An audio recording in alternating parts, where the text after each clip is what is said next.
A bitter cold end to the Razorback season in Columbia, Missouri ends with another loss. We look back at that 6-6 season, the highs and lows, and look ahead to a new podcast on John Calipari's basketball Razorbacks. That's coming up on this edition of the Hog Central Podcast. This is the Hog Central Podcast, sponsored by Oaklawn Sports, Arkansas's best sports betting app. Bet with the brand you trust. Bet with Oaklawn Sports. And now, here's your host, Steve Sullivan. Welcome to the Hog Central Podcast. I'm Steve Sullivan, KTV Sportscaster, the host of Morning Mayhem, David Basil, and 1,000 other things. That's right. Pretty much. And headed to surgery here. Yeah, knee replacement, Sully. This season just knocked me around, man. 6-6. How does this sit with you? Not what you know what you want. And Sully, you could lose a bowl game and be 6-7. Yeah. And so a lot of people, the over and under was 4. Remember you talked about 4.5. 4.5. Yeah, I cashed my check. So you beat it. The highlights, you beat a number 6 Tennessee, who's in the playoffs now. You beat Auburn on the road, Mississippi State on the road. You look at the tough losses. You look at the Oklahoma State. That's the glaring one. Yeah. You obviously got embarrassed against Ole Miss. Flip side here is you beat one team with a winning record. Yep. And that was Tennessee. And you were in every game. That's the pattern. But Tennessee. And that's why I throw that money argument out the window. They had the squad here to win 8 or 9 games, which meets and exceeds expectations and knocks it out of the park. And they just didn't get it done. And they beat themselves. They didn't get run off the field. It was penalties. And it was turnovers. It was sacks. I mean, they beat themselves. When they do the self-study on this season, it's not going to be that we didn't have the Jimmies and Joes. They just made mistakes and beat themselves. Which, you can certainly say is that part of the coaching. And Sam Pittman has to take responsibility. That's right. That. And but you're right, that's a fair point. You were in a lot of the games, and you had a chance to beat Missouri again. Yeah. Here's the deal there. Defense makes one stop on that last drive. Yeah. One stop. And that defense had played so well all game.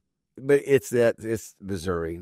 So yeah. You knew good and well that Brady Cook was going to win the game with 4 minutes to go. And that's the difference. And I love Taylon Green, but I want him to take that next step forward where we're not worried about his stats. He's making winning plays. And the difference. Well, Sully, he had one at the end of the game. He did. When he dropped it, 4th and 8 was an unbelievable escape. And a great catch by Andrew Armstrong. And that should have been the unbelievable play. Then he laid it up for Satania, which was a bang-bang play, not on Satania.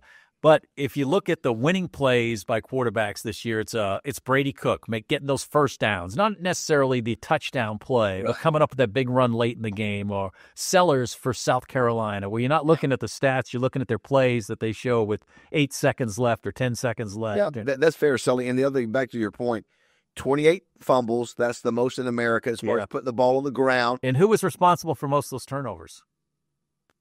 Taylon Green. Probably. And then some of those were his fault. Some of them the offensive line. He was harassed. Yeah. That's right. And then you're 110th in the nation in penalties. Yeah. That means you were one of the worst and you're 110 in turnover ratio. And you didn't get better in either department throughout the season, and that really is frustrating. That those same problems hurt you against Missouri that hurt you against Oklahoma State. You hear the debate, who's at fault there, the coach or the player? I think the coach is. Well, ultimately. And maybe it's the player you're recruiting. And a lot of people think, with the Petrino factor, to me, some of the way you get away from those things is the fear factor. Yeah. And there was no fear factor for the offensive line because they had no one else to replace them. Yeah.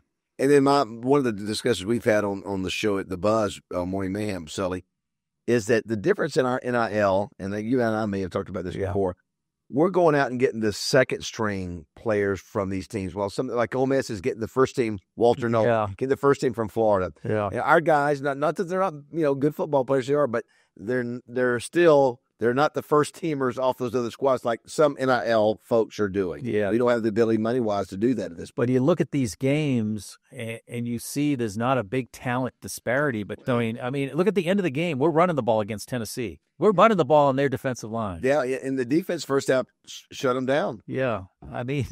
Again, they scored 18 points in the fourth quarter. Hey, it'd be different if Arkansas was getting handled in all these games.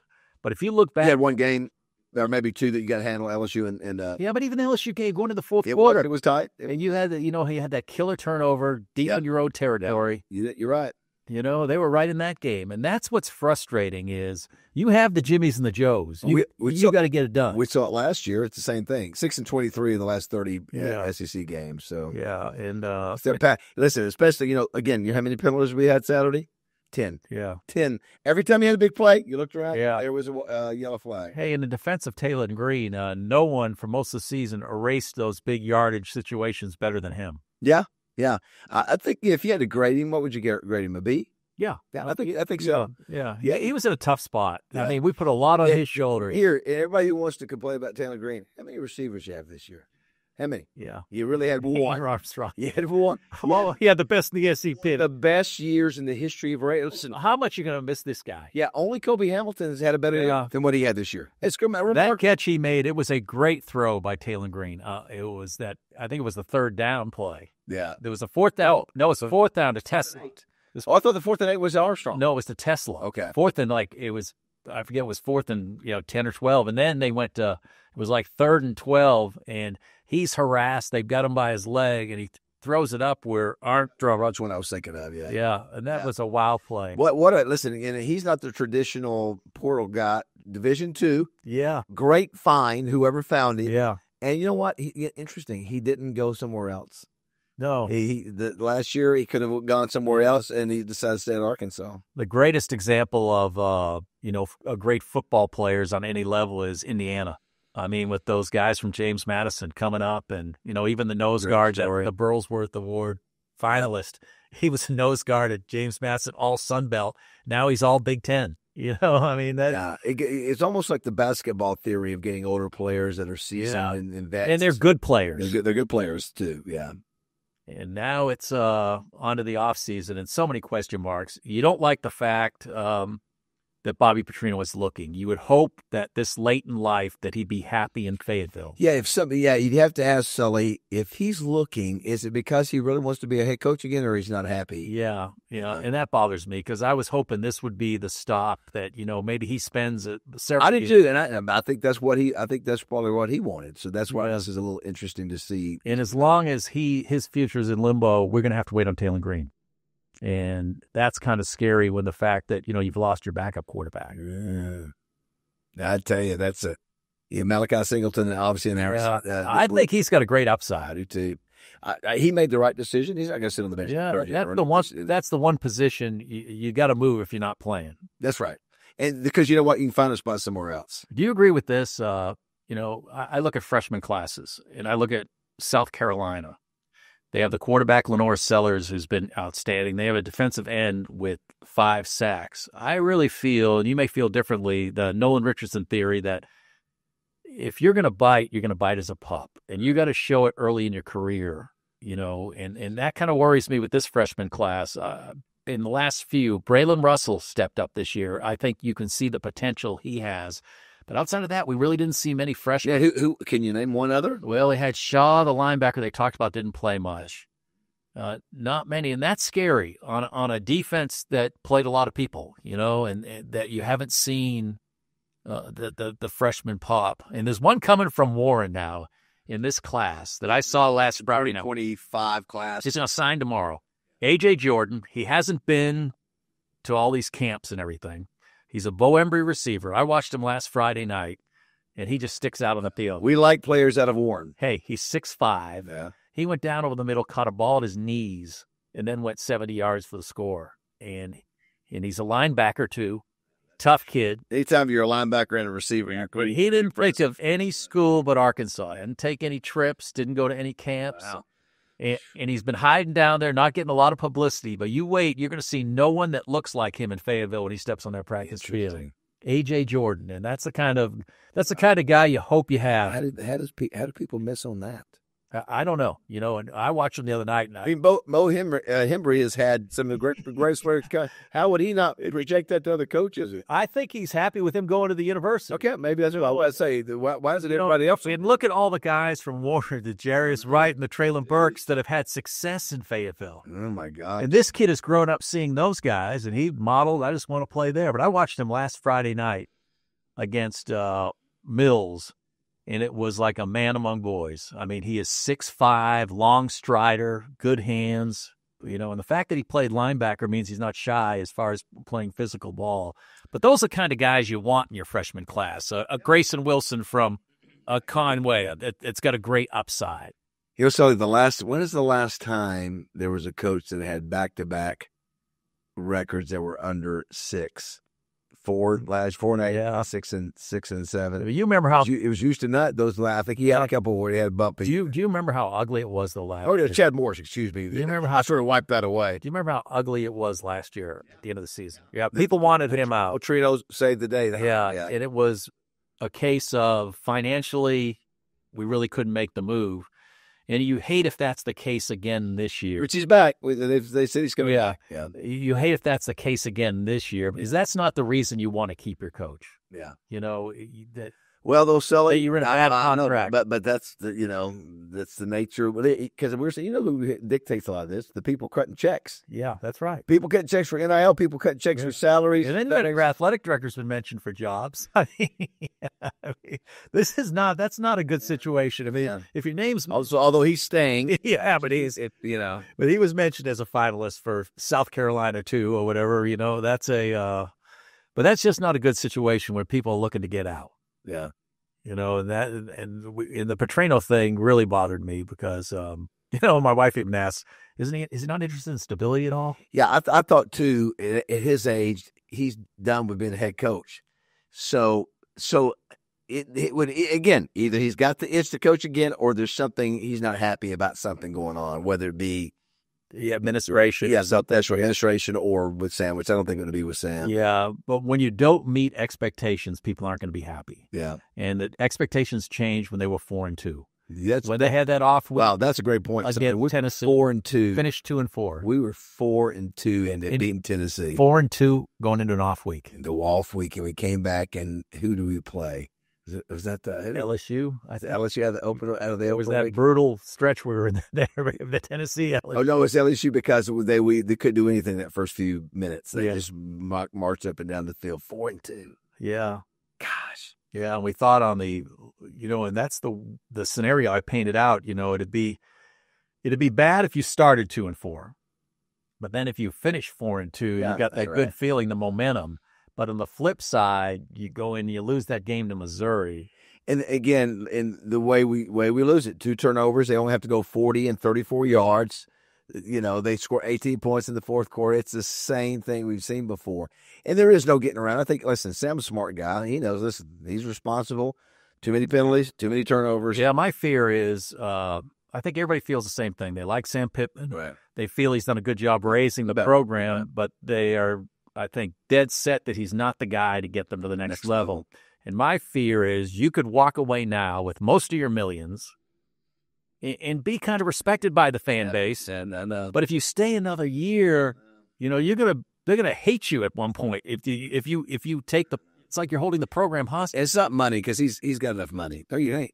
I don't know. I mean, it's like $6 million a year. No, he's making $6 million a year. He hit the lottery. He's made $6 million a year. What, he doesn't need any more money. No, and that's I guess maybe there's never enough. And if I were him, I think I was jinxed losing all these close games. I mean, the way it's gone down.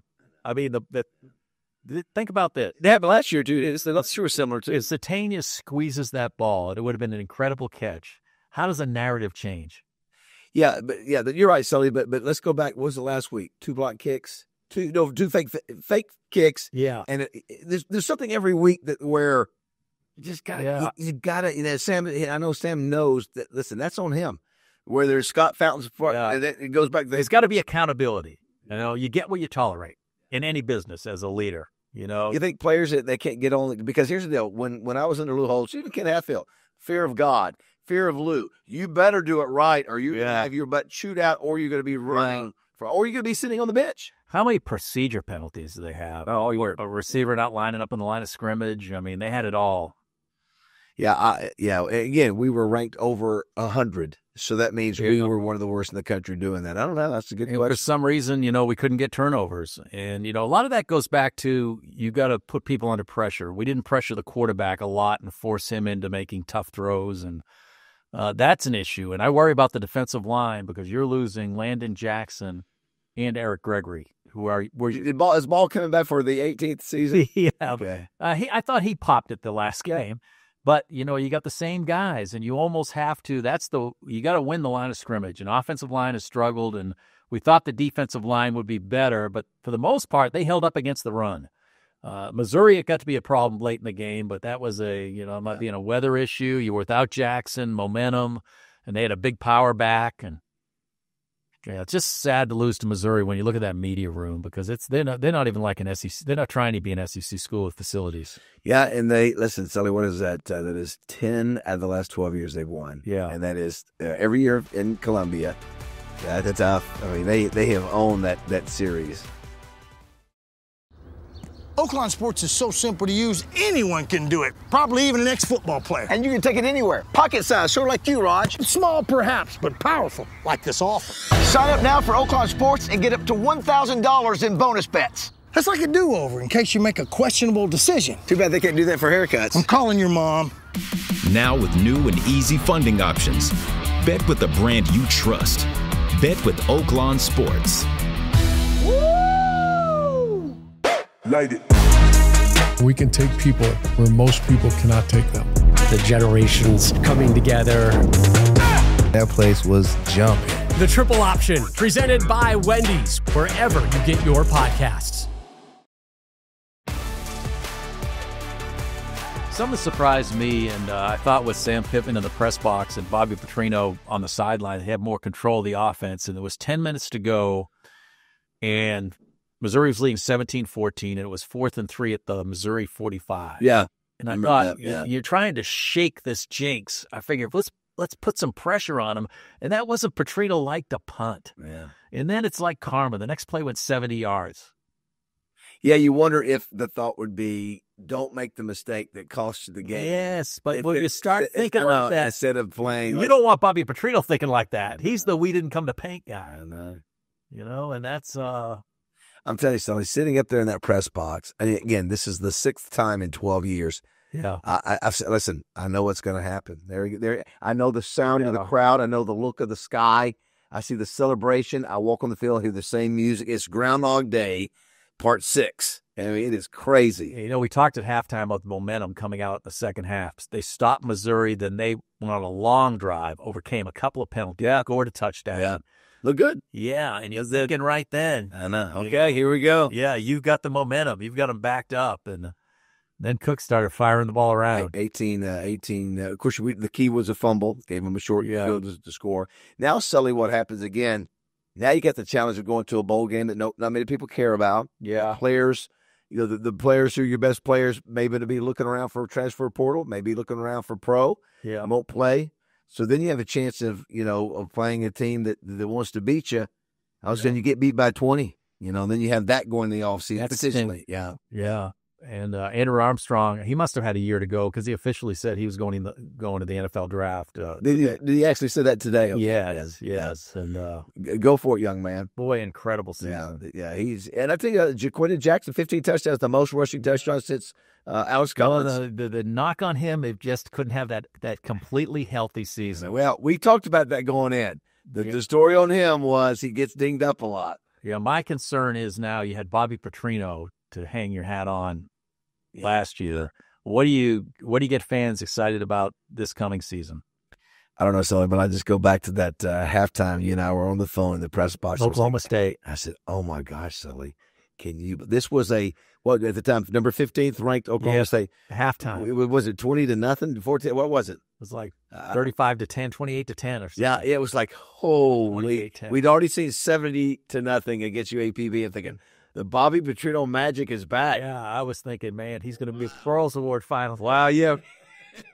Taylor Green was just out of this world. And some of those things that happened in that second half were the same things that the Hornets throughout the rest of the year. Of course, almost had that game won. Yeah. Almost had that game overtime. If you win that game, maybe does it change things. And I wonder if Sam Pittman has looked at next year's schedule. Oh, Sully, you got Notre Dame at home. You got Memphis. I think won 10 games. It did 10 games. And then you got that bloodbath with A-State. Arkansas State. And then you got to go to LSU, to Texas, to Ole Miss, to Tennessee.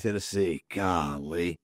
And 6-6 is not good enough next year. That is, it is a murderer's row. Yeah, of tough teams next year. Yeah, and we've seen it in the SEC. Come on, so give us some hope. You've seen it in the SEC, and it's hurt the SEC this year that the bottom teams, like the bottom feeders, like Arkansas and Auburn and Vandy, I mean, they are capable of taking down the big dogs now with the NIL. You think so? Saturday. I think so. NIL and portal, it's only sort of even because there's no really anywhere, even in Oregon, that they don't look like they're just super, dominating. Yeah, to be honest with you. And if you take the second teamer from Georgia, he can be pretty good, like Sorey. Yeah, that's one thing. You're getting a 4 or 5 star when you start picking off those. Yeah, rosters. if you get the number 2 from a Georgia, a top 5 or top 10 Alabama. Yeah, but if you get number 2s from a Michigan State or whatever, sometimes you is there the argument you go for the small school guy that's blown up like a UCLA or Missouri running back last year. Remember him? Yes. Schrader. Yeah, Schrader won the rushed for a ton of yards. Yeah, he was from the nation's best. Yeah, and he's Division II guy. Yeah, that Andrew Armstrong is the most interesting pick. He's not like he doesn't have the build that would throw you or the breakaway speed. He's just a great receiver. He is by far the best part about this year. Yeah. Without a doubt. Yeah. And so consistent. We didn't see the tight ends used as much as we thought they were going to be, And I loved his mental makeup. He went after the offensive line when they weren't protecting one Saturday. I know you could see him when Talon missed him. He was frustrated. I mean, this guy wanted to get the ultimate best out of his ability in this offense, And if you look at the Bobby Petrino offense, you didn't score as many points, but yard production, you went from 100 in the nation to about top 15. Yeah, the only disappointment for me was there was no big ball in the offense. And it may have been a function of the receivers and the offensive line not being able to protect, but they weren't able to just hit you with that quick strike. No, none of that. Again, yard eaters, but not the big chunks, the big chunk plays like you're talking about. Yeah, and then those, I consider him like a genius. So I'm expecting him to scheme these incredible plays. And you look at the end of the game, and I look at that Missouri game, and the one play that just was perfectly executed was Missouri's, and it was big, the naked bootleg to the tight end. It's wide open twice. Well, Petrino did call a couple of those tight end plays against Mississippi State that were perfect, And that drag, no one can stop that wide receiver drag across the field. That's a Petrino staple. Yeah. And he's frustrated. If we're frustrated with the penalties, how do you think he feels? Oh, boy. I mean, think about that. That's a reflection of him. I mean, I wasn't in the press box. And I heard Coach Pittman. This is what you could see. Coach Pittman is on the top. Is that what it was? I can see. Yeah. Yeah, but think about Coach Petrino and the turnovers and the penalties. That's not the type of football he coaches. And he doesn't want it. That's not a Bobby Petrino offense. No. Yeah, I'm sure they were not happy with that. Yeah. Yeah. And of course, again, it's the player that's doing it. You got to coach the player up to do it. You got to hope he follows through. And one thing with Talon Green, they pointed it out Saturday during the game. He tends to escape, and they'll see this on tape all the time, back and to the right, where you can do your most damage, and it's hard to have that courage sometimes to step up in the pocket. Yeah. And that threatens a defense too. And that's the only way to stop that rush is to have that threat of him taking off. And he just wasn't the running threat late in the year. But do you think maybe because he got banged up a little bit? Well, maybe that was a little. I think teams figured him out a little, though, if we can push him back and put pressure on him. And the fact that Arkansas had one receiver, that was it. I mean, he had one guy that was getting open, and then also, too, the offensive line struggled again. Not as last year, but they struggled at times. And there's a chance all of those guys could come back. And I think you got to go out in the portal and get a few more that are maybe better than what we have to create some competition. So when that guy jumps offside, you pull him off the field. Yeah. I tell you, if we only knew how much money all this stuff was, Yeah. 100,000 here, 100,000 there. And I really got disappointed when I heard Mac Brown at North Carolina. What he said? He had $4 million, but he said next year with all this revenue sharing, it'll be $12 million. Does it make the problem any better when you just throw more money at it? Like, it's all the Power 4 schools going to have the same kind of deal. They're all going to have more money. I know. So this is a money game now. This is not college football. It's pro football. Yeah. It's not about education. It's about paying. Now, not every player is like that, but the essence of the game now. The game's still great. Love the game of football. Yeah. But the way this thing works now, it is moved by money. Everybody. Yeah. It all started because we were paying coaches $1 gazillion. Stanford makes Andrew Luck their GM. Oh, that. Yeah, I'm down. Yeah. Got a GM. That doesn't prove my point. He's a GM for college football. Yeah, I think almost at this time, if you're in Arkansas, you got to think outside the box. You got to think of some way to try to raise funds or find some guy that will. You want me to be the GM? Yeah, you could. Yeah, you got more irons in the fire now. Yeah. You know, and it's I think the GM, if they hire one, has to be another guy, another fundraiser, some guy that's got the Greg Hatcher touch that can, Well, and then, Sully, you've got that going on. Then we were thinking that Cal was going to have this thing number one already. Now they're 51 in the. Yeah, they're struggling a little bit too. So it's like, oh man, can we just have something nice for a change? Yeah, it's just sad the way this football season was started with so much hope, and you had that win. Yeah, at Tennessee. You reminded me that we were 4-2. That's a good point. Yeah, and it just darn open week. Yeah, I think he was 1-3 in one-score games this year. The one win, the Tennessee game, and that's just for some reason his teams have not performed well in close games outside of that second season. Yeah, he knows it. Yeah, are you a little surprised that he's wanting to come back? Looking at the schedule and just the environment, think about what this guy inherited. He came in the COVID year, and then transfer portal, then NIL. So maybe he has pride in the fact that I don't want to go out like this. I don't want to go out with looking like that. Maybe he thinks I can make it better. I don't know. Maybe Jamie wants another big pool out there and he needs another few million. I don't know what. The only thing, he's in a spot now, I don't care if they're offensive or defensive problems, they're going to get blamed on him. Yeah. If it's a close loss, it's not the guy who made the mistake, it's Sam Pittman.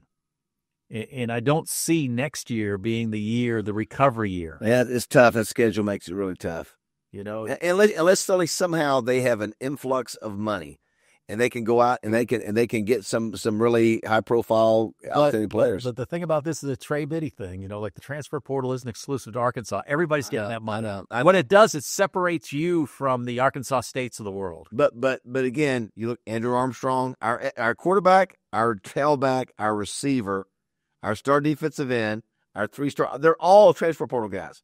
So the question was, if you're going to get them though, can you throw a little more and get even the better ones? Yeah. Or not? Maybe we can't afford them. I don't know. Yeah, you just got to choose right. I think Indiana's a great example. They got all those guys from James Madison and took it to the next level. Yeah. I don't think it's all about money and getting the high price guys. I mean, you can. Well, it's not just about that, but it certainly can make a difference. But you're right. Those are great. SMU, of course, SMU, they had a tough schedule. Yeah. And they got all the money in the world. And that's another thing we talk about. If you want to get rid of your coach, look what happened last time and how difficult it was.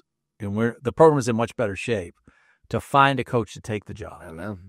Yeah, Justin Moore, our co-host, said, who you going to get? I do think now is that I'm over. I think we got to move past the winning the press conference hire. Doesn't matter anymore. Yeah. Kenny, the Dillingham guy at Arizona State, or the guy at Tulane, or the guy at there was one other school. Yeah. It doesn't have to be. If it's a winner, if you can tell he's gone in and the Chris Beard or that's right. The guy that's won at lower levels at an incredible rate. The one at Iowa State. Look what he's been consistent and done a good job up there. And so it doesn't have to be. I think for a while we wanted to get the Calipari's kind of hire. I think it does help your athletic program a little when you're trying to attract a coach when John Calipari is your basketball coach. You bet. You want to be part of that scene. Yeah. And it'll be interesting. This until next Monday, this is where the chips fall. And so far, we got 2 coming back, Cam Ball and I don't know. Is this our last show? Sorry. Is this our last? Yeah. Is this it? Yeah, maybe the bowl game. We'll see. I do want to thank Oaklawn Sports. It's been a lot of fun. You've done a great job doing this. You're the best, man. I mean, how much? It's tough to be honest. That's the whole thing. I mean, it's because you love the program. Hey, I like Sam Pittman. I mean, he's been so good to me. You want him to succeed. Yeah. It's just sad with it. It's hard to have a happy ending. The last happy ending for a football or basketball coach at the University of Arkansas? Who's that? Eddie Sutton. That walked away? Yeah, Eddie Sutton. Because he crawled to Kentucky. Yeah. Yeah, but think about that. Think of all the great coaches we've had. Hatfield, Holtz. No good ending. Nolan Richardson. Think of the coaches we've had. Yeah, good endings. So you think it's going to end well for Sam Pittman if he keeps going? You know, this is the time that if he got out now, and took most of his millions. Sam, are you listening to Sully? Most of his millions, and I think people would look back at the Sam Pittman era. It'd be very appreciative of what he took it from the dumps and made us competitive. And then had the presence to look where the program was that maybe someone else could take it to the next level.